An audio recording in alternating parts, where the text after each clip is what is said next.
I think Virginia is probably the most interesting thing we're watching. Am I wrong? Well, I don't want to be contrary, but and I'm not normal. I should point Well, out this I'm we know. decidedly abnormal when it comes to these things. I get why everybody's paying attention to Virginia because $200 million or so parties have flooded money into Virginia. And because of something that I like to call the Snowmageddon effect, if it happens near Washington or New York, it gets way more attention than it deserves nationally.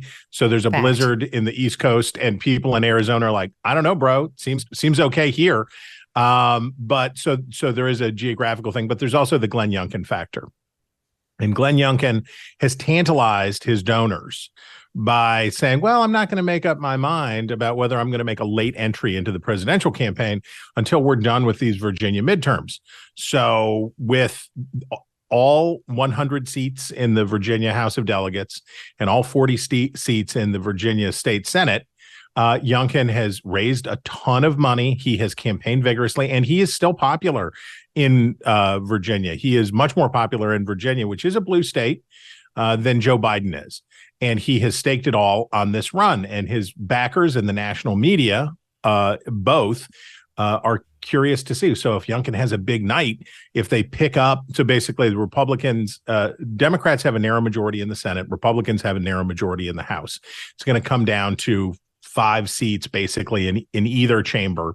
And if Youngkin has a big day and the Republicans get unified control, that this could be a launch pad for a late entry into the Republican nominating process. I care about it because we're going to get a nice core sample of what intense voters, what are the because remember, we have to bear in mind for all this conversation, you're looking at half or maybe 2/3 at most of the turnout that you would get in a regular election. So these are low numbers. In Pennsylvania, we're probably looking at 1/3 or 40% of what you would see. So we're talking about the most engaged, most motivated, most intense voters, which means that they're highly partisan.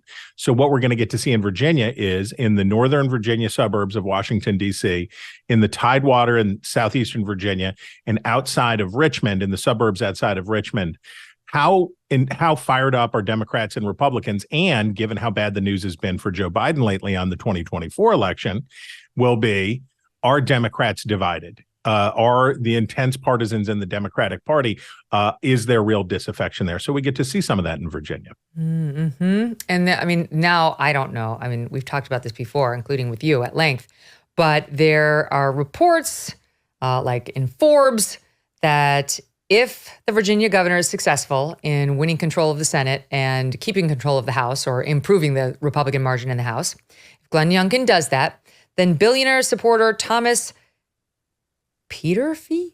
I don't know him. Peterffy. Is that a name? Peterffy? Anyway, if you've got that many billions of dollars, people call you whatever you want. I think that's the rule. Well, he's a billionaire, so he knows something more than you and I do, likely. He told Forbes that if Youngkin is successful at this, he believes Youngkin will jump into the White House race, despite missing some key deadlines like registering for the New Hampshire primary.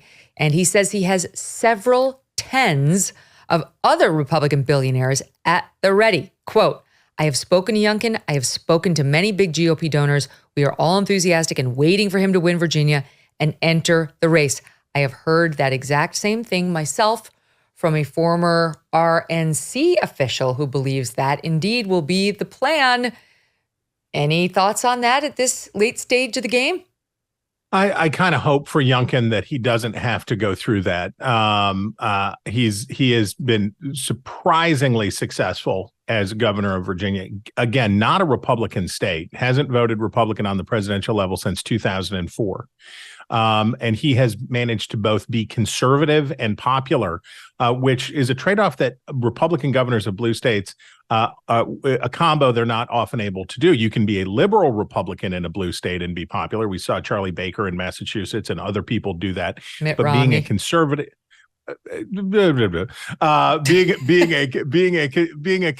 what did he call himself? Severely conservative. Mitt Romney would tell you he was severely conservative. At one point, but maybe.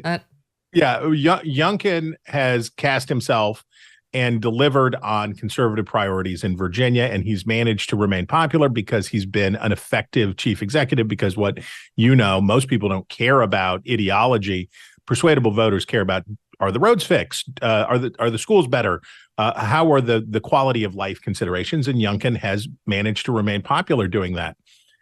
If he were to say, okay, I'm getting in, before he even deals with the question of Donald Trump, he's got to deal with Ron DeSantis and Nikki Haley, who are getting ready for a death match, right? The two of them are fighting for the same quarter to a third of the Republican electorate that they need to lock down before they can take on Trump. I don't know why it would be true that Glenn Youngkin, if he parachutes in at a late date, would be able to make either of them go away. Do you see Ron DeSantis saying, you know what? I had my chance. I already spent that $110 million, but you know what? You go ahead. I don't think that Kim Reynolds, governor of Iowa, is going to say, yep, I'm changing my mind now that you're here. So anything can happen, but I feel like Youngkin's benefactors are putting pressure on him that it would be very hard for anybody to live up to. Yeah, at this point, I don't think it's going to happen. All right, let's talk about Mississippi next, because I just think it's interesting. There's a guy related to Elvis. He's a Dem. He's trying to unseat a semi-popular Republican governor named Tate Reeves. He's the incumbent, but it's bad to be in Mississippi and have Elvis's relative challenging you. However, Mississippi's very, very red, and the challenger is very, very blue, or at least blue. And so this race, I guess, is tighter than the Republicans would like. The Democrats seem to be very excited at the prospect of a red state governor with a blue. You know what I'm trying to say. So is it likely to happen? No. We remember Doug Jones won the Senate seat for an unexpired term, Jeff Sessions' unexpired term in neighboring Alabama. And it was a big deal. A moderate Democrat won in Alabama. Wow. Well, what does it take to get that? It takes Roy Moore, is what it takes. It takes somebody who was being accused by a lot of women of some really deplorable kind of behavior, and a guy who was very radical. Tate Reeves, the governor of Mississippi, is not Roy Moore. He's not super popular. That's true. And he does have that weird scandal. So I don't know that he's been accused of any wrongdoing, but he was in the administration as lieutenant governor. I don't know if you remember the Brett Favre scandal, which was a welfare scam. Okay, so Reeves has the Democrat Presley has zeroed in on this as a corruption election. Presley is running. He says, I'm pro-life, I'm pro-gun, I want to cut your taxes, but Tate Reeves is corrupt and we've got to get him out, is basically the argument. Could it work? Maybe, but the Republicans, look at next door in Louisiana. So Louisiana has a jungle primary system, which means if you get it's an open primary, all parties go in the same primary. If you get more than 50% of the vote in the primary, then you don't have to have the general election. You just declare it over there. And a Republican in a crowded field of Republicans won next door in Louisiana, which is more Democratic than Mississippi. I understand why this is an appealing story for Democrats, and I understand why it's an appealing media story, because you've got an Elvis Presley cousin, the most famous son of Mississippi, his cousin running. I get it, but the odds here are very long. Mississippi is an extraordinarily Republican state, and this is could they sneak by in a low? So here's the Presley. Okay, his name is Brandon Presley. The problem is he doesn't look anything like Elvis. If he could look a little bit more like Elvis, I'd like his chances better. His granddad and Elvis's granddad were brothers. There must have been an age span there between the two of them, but that's the relation. They're, I guess, second cousins. I don't know. I see no resemblance, and that's not going to inure to his benefit. You can finish your thought. Well, he needs the lip. He just needs the Elvis lip curl. Snarl. Maybe plastic surgery if he wants to run again. But no, it would be extraordinarily long odds, just given the partisan nature and also how much Republicans hate Democrats right now. How upset Republicans are. I don't think they're feeling cool about it. Yeah, he can't sing, as far as I know. Okay, so let's talk about Kentucky.